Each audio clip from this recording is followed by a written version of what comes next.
This week, we're bringing you an encore episode, one of our most powerful conversations to date.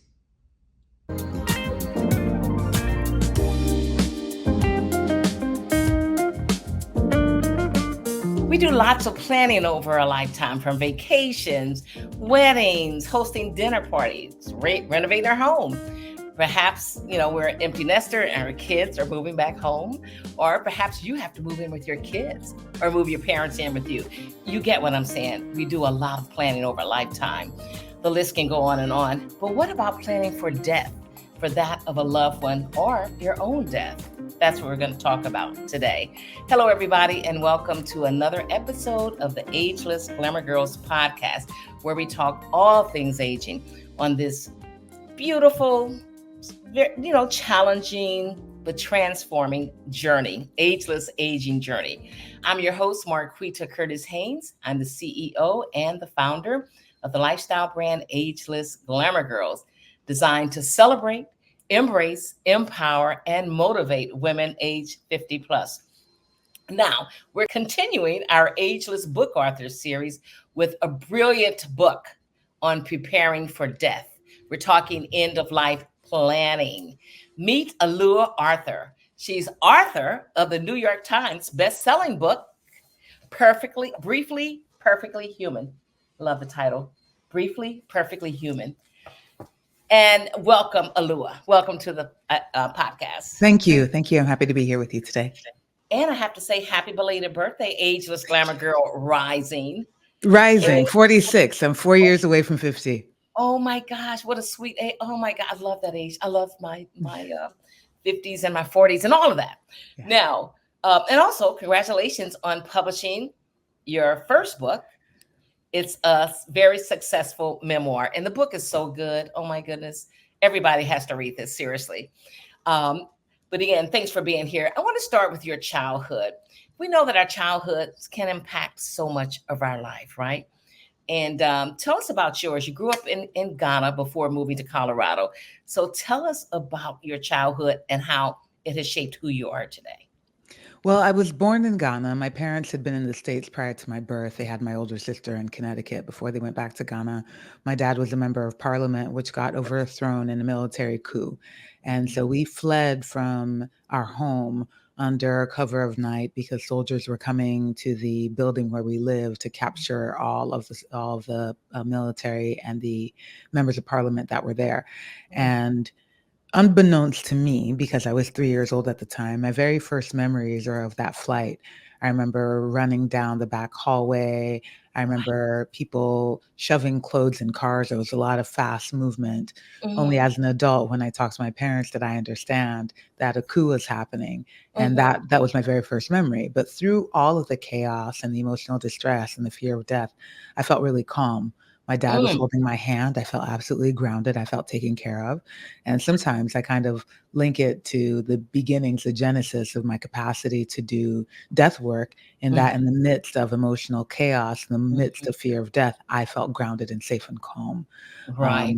I will forever be grateful for that. Yeah. Again, help shaping your life, right? You are what some people consider the toughest job on God's green earth. You're a death doula. What exactly is that? Can I say I think the toughest job is a teacher? I think those that teach elementary school, bless their hearts. Please send them my love and appreciation, because I'm surrounded by teachers, and I agree. I'm the only one in the family, one of the few who didn't go into teaching. But yes. It's a tough job. I mean, it's a joke because I teach death doulas now, but I don't teach elementary school students, 8th grade. I think that would be tough as well. Death doula is a whole different ballgame. But I'm a death doula. I do consistent and thorough end-of-life planning. Death doulas are non-medical and holistic support persons for the dying person and the circle of support through the process. And when I say the dying person, I mean anybody who has come into recognition of their mortality. That means even people that are healthy, but have accepted the fact that one day they'll die and they want to do some comprehensive end-of-life planning. Death doulas can support with that. We can help people work through their fears of or anxieties around death. When somebody knows what it is that they're going to be dying of, we can help them them create the most ideal death for themselves under the circumstances. And Hmm. then after a death, we can help family members wrap up affairs of their loved one's life. So we're doing full scale emotional, practical, spiritual support for the dying person and the entire circle. That's a lot. It's a great That's job. a lot, but it's so needed. It's Yeah, so needed. Wow. So that's a death doula. Everyone who's never heard of it, some people have not heard of the death doula, and many. so I've ran across this and I started been explaining to people what a death doula does. So I've read where you're a recovering attorney. Yes. What does that mean, and how did you leave that career and pursue one as a death doula? How did you get here? Well, I spent the early part of my professional life practicing law at the Legal Aid Foundation of Los Angeles. It was, I will just say very plainly, great work. Many people work so hard in legal services every day to provide services to those that can't afford it. Yet Mhm. I found for myself, butting up against the systems of oppression that keep people with low income in that same tax bracket over the course of their lifetimes. I found that system to be absolutely crushing to my spirit. I Mm. wanted to get underneath and figure out what the issue was. It's one thing to give somebody $256 a month, which is what a fully grown, able-bodied person in LA can receive. It's one thing to give them that money, but it's another Mhm. thing to work through the how they got there and Mhm. their relationship with money, perhaps any trauma, Mhm. healing, abuse, anything that led to those circumstances that they find themselves in. I really wanted to support people in healing, and I couldn't. I'm very sensitive by nature. There was no space for it. I had to button up and argue what was legal as opposed to what I felt was just or what I Mm. thought would have been right in the Mhm. circumstance. And it Mhm. crushed me.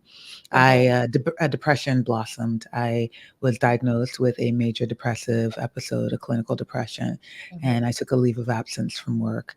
And during that leave of absence is where death work really started to show itself to me. Wow, because you're an empath. I just heard something you 100% said. 100%. Yeah, yeah. through and through. And I didn't find out till years later that I'm that way because I was I'm the biggest crybaby in the world. You know, everything. But I could see someone on TV, a kid is killed, my heart Oh, physically hurts. It's like, yeah, whoa, stop yeah. crying, grow up. It's not a thing of point of growing up, but yes. So you made that switch. Now, in your book, you say that death is one of the most intimate acts we can go through. But at the end of life, there are three questions that we should ask ourselves. Yes. What are those questions? Those questions relate to our relationships in particular. They are, who have we loved? How have we loved? And were we loved? I find that as people get closer to the end of life, they're really concerned with their relationships. They want to see how they related to other people while they lived. Right. We stack up so many accomplishments and care about a lot of material possessions for many people while we're living, and yet when we're dying, it kind of whittles down to the basics, which is love, like how we expressed it, how we received it, etc. Mhm. I find that many people want to heal their relationships heading into the end of their life, and the death doula can support by helping people answer these questions for themselves. Wow, good, good, good. That leads me to my next question. I was thinking about that. When you're with people, is there a theme? For example, when I was younger, I used to say I have no regrets. But as Yeah. I got older, of course you're going to have regrets, and it's okay. So what are you hearing from your dying clients, as far as their unspoken regret or their vulnerabilities? What do they want to get out in the end? Well, sometimes it's about, there's a few categories. A big one, a major one is about their relationships, not Hmm. saying I love you sooner, not saying I'm sorry sooner, or Mm. please forgive me, or thank you, or you hurt me, or any of those things that maybe we keep hidden because they're hard to say. And so people often have regrets about not dealing with their relationship sooner. Another major area of regret is around people, about how they spent their time, about Mm. wishing that they'd either spent more time with their children or, in some cases, less time with their children, Hmm. or more Right. time pursuing a hobby or more time pursuing a particular career path, or Hmm. it's just around how they spent their time. And the last major bucket of regret sits in how they lived authentically. people Mm, that were not true to who they were while they were living. And mhm, that shows up in a variety of ways. I think that's part of how I ended up in that major depressive episode before is I wasn't living authentically. And I find that many people just put their heads down and they avoid all those signals within themselves that tell them, hey, this mm, isn't for you or this ain't working. And they just keep pushing. And then mhm. it's too late. And then they look back and realize that they never lived for themselves. They were living for other people. So that's one of the major areas that I think people really grapple with when they're nearing the end of life. No, okay. And you mentioned forgiveness too. I was thinking about this earlier. Forgiveness has to be a huge part of that. Yeah, massive, massive. That Mhm, fits in the relationship category. Like what the things that I'm still holding on to or the things that I wish other people would have done differently. I can use my time while I'm living if it's of value to me to actually speak those aloud and get to the bottom of them while I still can and while the person who hurt me can. mhm, mhm. So people with illnesses, and they've been given a time or whatever, they're going to pass or whatever. Ah, that's really hard. I mean, for me, of course, but not for you. But it could be hard for you. But when you meet someone, when someone is staring down death per se, um, a lot of us don't know what to say to people when they tell you, "Oh, I'm going to die and I have 6 months to live," but whatever. What do you say to people, to those people? I think the best thing to say when we don't know what to say is that we don't know Mhm. what to say. I Mm. think we need to be careful not to speak any platitudes, any of those easily accessible phrases that we know, you know, like, "I can't imagine what it's like to be you." Of course you can't Oh, imagine.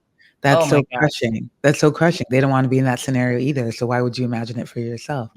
Exactly. Often it's awful. Any of the platitudes that we wanna go to naturally, I think are things that we should stay away from.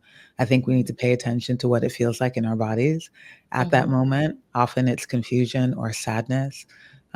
I had a friend recently tell me that he has a very advanced cancer, and I look back on how I reacted in the moment, and I immediately put my hands over my eyes and covered my head, and I said, "Oh, no." I was like, "Gosh, this is hard to hear, it hurts a lot to hear this. I'm sad, I'm scared I'm gonna lose you." And he mm, said to me too, I think when we respond authentically, vulnerably with how we actually are in the moment, rather than when we're thinking through the right thing to say, is mhm, probably a lot more effective and a lot more real because it opens the space for actual vulnerability. mm, Platitudes end up building walls between us, but when we can be honest, I think that's a great mhm, place to start. mhm, Yeah. mhm. And we talked about your leaving, the legal field and living your life authentically. Now, I also read where to get the way you got started also is death in your own family. Some of you lost someone very close to you. And I also would love for you to talk about the bus, how you met a complete stranger on the bus, and that helped lead to what you're currently doing as well. Sure.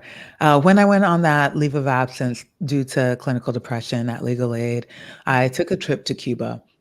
And the way that I got there is through some miraculous serendipity. But I went to Cuba Mhm, and I met a fellow traveler on a bus. She was German and she had uterine cancer. And she was traveling to see the top 6 places in the world she wanted to see before she died. mhm, And that struck me. She was just about my age. I didn't know anybody around my age that had died, nobody close anyway. It mhm, was it was um it was shocking to me. It was like jarring to my spirit. That's a better way to put it. mhm, I asked her a lot of questions about her life. Asked her a lot of questions about her death, what she feared, what she wanted, what she made of her life thus far. We went in, we went in for a stranger perfect stranger. and a perfect Mhm, stranger, but there was an intimacy that was formed, maybe in the way mhm, that you can be whoever you want to be when you're in a mm, faraway country. right, right. Absolutely, but I think also in the way that we were both bare, we were both so open, me as a result of depression and her as a result of her illness. So we were just in it together and we talked so much and we so much became clear to me also that when I looked at my life through the perspective of my death, when I considered that I would die, I could die based on my depression or that I would die one day, I Mhm, started to think about the life that I'd lived thus far. And I didn't like the deathbed version of myself based on the life that I'd currently lived. Thought if I mm, continue in this trajectory, this is who I'm gonna meet at my deathbed. That's mhm, not who I wanna meet.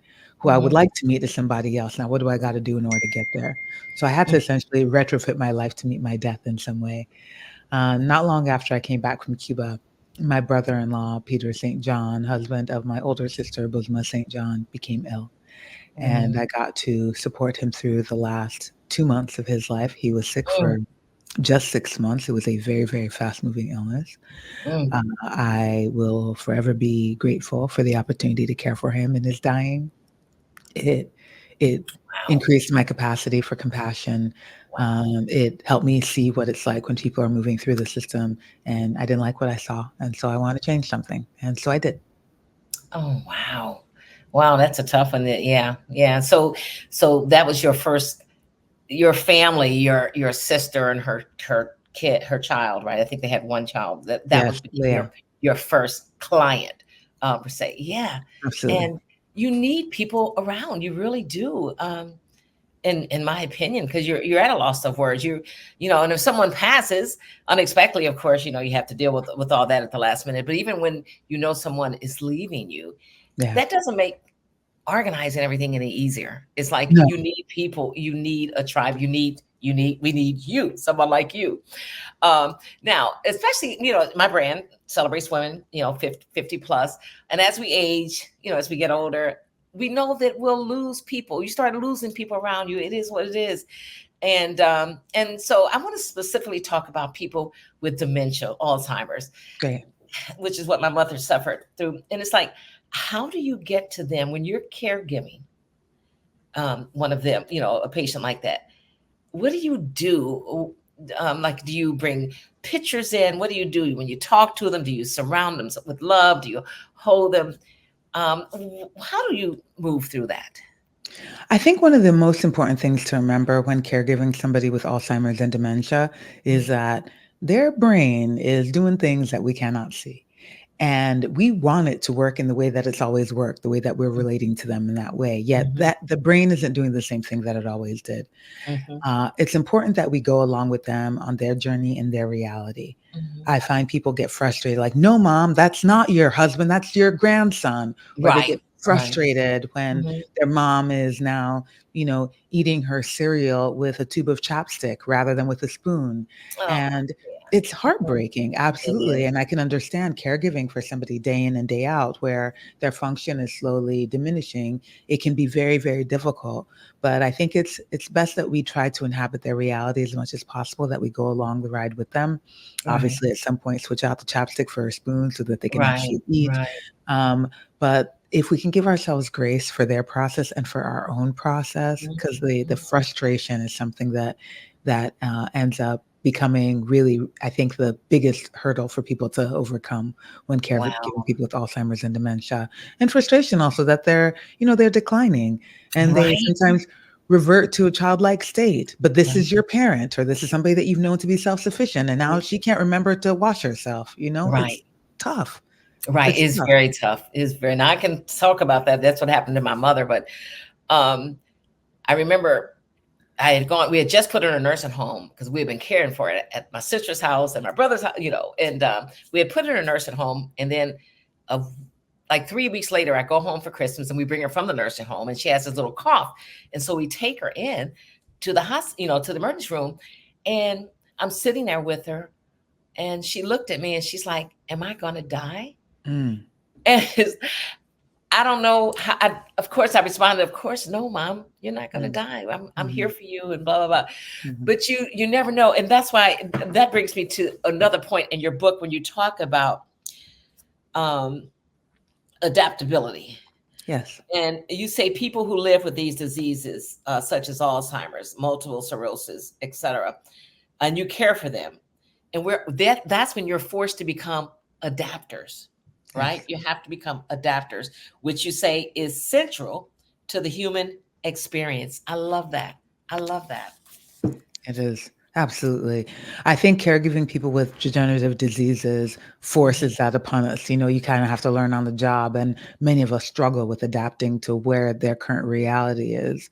mhm. In the book, I talk about the practice of starting sentences with today to help ground us in what's happening today. Oh, I love N- that. Not where your mom used to be, not who she was, not what she did yesterday, but where she is Right. today, who you are today, your capacity today, her capacity today. Mhm, Um, mhm, and also, I think that it's important. I was saying before that we need to give ourselves a lot of grace, but mm, also to remember that we humans are constantly adapting to change. We've been doing it since the moment we came out the womb. We learned mhm, how to breathe different. We grew teeth. We learned how to eat food. We learned how to eat solid food. Like we've been adapting constantly.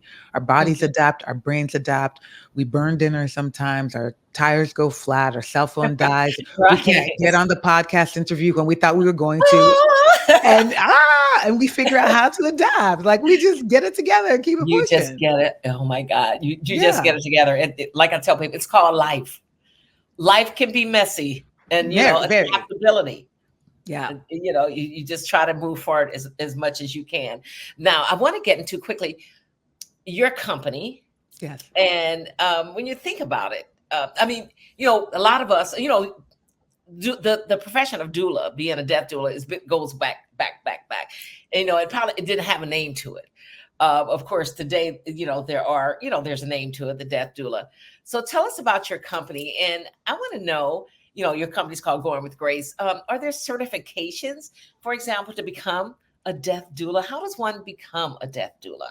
And We tell us teach about your company and what all that involves. I understand, you do a lot of paperwork too, besides being there for the person, but in the family. But tell us about that. We do. Going with Grace is an end of life planning and death doula training organization. So we train death doulas on the one hand. We've trained over 2,500 in 17 countries so far, which is so exciting Oh, to me that this yes, work is really worldwide at this point. huge. There's no official certifications anywhere, but there Mhm. are programs that you can take. And I suggest that if anybody is interested in learning how to become a death doula, you find a teacher that you really resonate with and somebody who's doing the work the way that you're interested in doing Mhm, it out there in the mhm, world. mhm. And so you take the course, you get a certificate at the end of the program, and people call themselves certified when they get a certificate at the end. That's fine by me. There's no official certifying bodies for death Right. doulas, but I Mhm, suggest that anybody who's vaguely interested in supporting themselves or their community members or their family members mhm. come to get death doula training because they're skills that we don't learn in school. We never learn how to care for people when they're dying. Right. And it's wildly important that we do so. Very important. Yeah, that's Very great. important. Mhm, So we mhm, teach death doulas at Going with Grace. We also mhm, offer services for people that want to do some comprehensive end of life planning. We can hook you up with a death doula in your community. We also offer a lot of courses and workbooks and workshops for people that want to build their own relationship with their mortality, people that mhm, are working through fears of death or anxiety around death, mhm, people that just want to find ways to insert more relationship with mortality in their life so that they mhm, can like live a little bit more fully. So mhm. anything related to death and dying we can do at Going with Grace, and we'd love to support you, whoever you are, in your quest to find ways to be with mortality in a meaningful way. Okay, I love that. Live in the now. You have to live in the now. Absolutely. And you know what? I read an article where it said there's a Fortune 500 company that has death doula as a part of their benefit plan. I Yeah. love that. People, that should be more worldwide. Let me tell you. And Yeah. from where I Absolutely. sit, because you need help. You need help. Families need help, and then you have to also embrace the caregiver themselves, who a lot of times they don't know what to do, and they're drowning themselves by Yes. they haven't been trained, and here they are hugging this person and going through life with them at the end of their life, and damn, what do you say to the caregivers? Yeah, absolutely. Well, I think it's important that we have death doulas for this exact reason. Somebody who's not as emotionally invested in what's happening, Mm, somebody who can be a supportive person, somebody who can think a little bit more clearly because their emotions aren't all wrapped up in it, somebody that can support the caregiver and what it is that they're doing. Oftentimes, we're coming in to support the dying person, but sometimes my job is solely to care for the caregiver, to mhm. say, you are doing this right, and this really sucks, and you need some resources, or I think you need a day off. Let me come and do the things that you would do today so that you can take some Oh, time for yourself. It's mm, massive. It's yes. really supportive. Yeah. Yeah. Yes, I I love that. I want to talk about death anxiety. My background is TV news. So, I mean, over the years, I've seen so much death and destruction. And then it started impacting me because when my husband or my sister, when they leave, I'm like, oh my God, please let them be okay. Help them come back. And then if you've lost a loved one, it kind of paralyzes you in a little bit emotionally. So do you deal with the death anxiety for people who are not on death, or, not going through something like that? Absolutely. It's a very, very normal response to witnessing a death, witnessing a lot of death. There's a lot of deaths happening right now around the world that are getting broadcast into our homes and into our phones. Mhm. That is very difficult to watch and to be with. It's a very normal response to have a heightened death anxiety yourself when in that circumstance. I think death doulas can be supportive in that way and helping people get to the root of it. First of all, name it because that's important, and then Mhm. help people get to the root of it to see what it is that they really fear and how Mhm. they can find ways to move through this earth so that death anxiety isn't as crippling. But I understand it. It happens. It's a normal response to Mhm. this life that we lead and to the death Mhm. of somebody that you care about to start worrying about your own or that of other people. Right. It's very, here again, life is tricky. Now, Mm. we're wrapping this up. Now, I saw a recent Instagram post of yours where you were celebrating your birthday, and it was a profound, beautiful post. And I have to read you guys what she says. She says, "Work." She's like, and this is what she's celebrating on her birthday. Work that fills her spirit, the opportunity to be alive. She's still here. Grieve for those that never saw 46. Grieve for those that never got to see the age of 2. Mhm. And yet here I am, still with my breath. I'm getting chills, still with the capacity to feel grief, the opportunity to be alive, still here. And then you wrap and you said, happy, griefy gratitude birthday to me. I guess happy birthday. Oh my Cute. God. Oh my gosh, I love that. That is just, yeah, yeah. Um, so you're so good. And that's why, we talked about the adaptability. So this book is a lot. It's for everybody. It Yeah. can, for everybody, because it's not just about dealing with someone who's on their deathbed. Yeah. It's about living life, living in the now, as we talked about earlier. But I have one final question for you. Where do you find your joy, Alua? Oh, wow. So many different places. I find it with my niece, who's 15 now. My brother-in-law's Right, daughter. right. She just did a makeup tutorial for me today. She helped Oh, me I glam. love that. Love Yes, that, love her. yes. Our relationship is still really great. She's in the other room. I get to take her to beach day with her Right, friends. right, I right. find so much joy in my partner, in love, in like backstroking in love, and like the depths of who I am. Find a Yes. lot of joy in the wind on my skin. Like a breeze Mm. came through last night, and I was like, Mhm. "Wow, that felt so good." Right. The color yellow. There are these lemon trees in my backyard, Oh, and oh, I okay. know it's so gorgeous. They look kinda like that. My nails are really beautiful lately. It just makes me really happy. I think Yes, yes. The finding little joy, things. Right. the little things about being alive, because the big things come and go, you know? Mhm, There are big moments of joy, there are deep moments of sadness, there's a lot of mhm. heartbreak and anger and frustration and all those things, the whole gamut of human emotion. Yet when I can whittle it down to like the minute things that make me joyful to be alive, that can Right. be consistent. So I look for that often. I love that. Yes, and somebody was asking me about self-care the other day. I said, "Well, I am a big investment, I'm a big investor with the car wash, the local car wash. I spend $20 a month that I Yeah. have unlimited, tickets to Nice. go in and out. Self-care, and that's a joy. That brings me joy sitting through there. It brings me joy. And a new tube of Absolutely. lipstick, of course. I can't. Love. It's It's the a, little things. it's the little things in Yeah. life. Yeah. And I just love it. I just love your brand. I love you. Thank You're you. phenomenal. Thank you Thank you. so much for It's my this. pleasure. Yes, yes. You were even talking to Alua Arthur of the New York Times bestselling book, Briefly, Perfectly Human. Thank you so Thank you. much for coming on the show, Thank you Alua. for having me. This is great. Thank you. We'll share all of your contact information, including where we can get your book and more in the podcast description. Thank you so much. I'm so happy about this. It's a tricky subject, Yeah. but so We got it. needed, right? Yeah, We absolutely. did this. We And did this. We did this. there's life in it too. There's a lot of life in talking about death. Right. And that's what you talk about in your book as well. Yeah. That's why I said everybody. This is for everybody. This book is for everybody. Seriously, I cannot wait to read the entire thing. Thank you. Thank you. You've been listening to the Ageless Glamour Girls podcast, where we talk all things aging on this wonderful, transformative, and occasionally challenging ageless aging journey. Please don't forget to subscribe to our show and subscribe to the Ageless Glamour Girls YouTube channel. That's where we're going to post the video from this podcast. If you want to join the conversation and be a guest on the show, whether or not you have a new book or not, email us at info@agelessglamourgirls.com. That again, it's info@agelessglamourgirls.com. And check out our private Facebook group, The Ageless Cafe. We're also on Instagram and other social media platforms.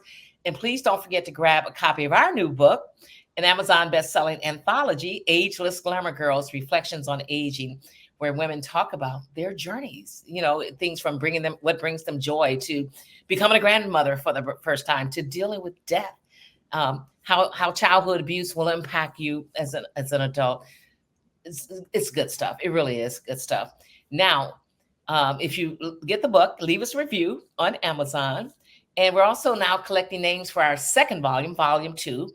Yes, please. So drop us a line at info@agelessglamourgirls.com if you're interested in being a part of our second volume of Ageless Glamour Girls anthology. Again, I'm Marquita Curtis. I'm the founder and CEO of the lifestyle brand Ageless Glamour Girls and podcast host. Thank you so much for being with us, everybody, and sharing your stories. Keep on sharing those stories, preferably with us, AGG. No, I'm just kidding. Just keep sharing the stories. Seriously. #ageless wisdom. All right, everybody. Here's to healthy aging and joyful living. We'll see you again real soon. Bye-bye for now, lovies.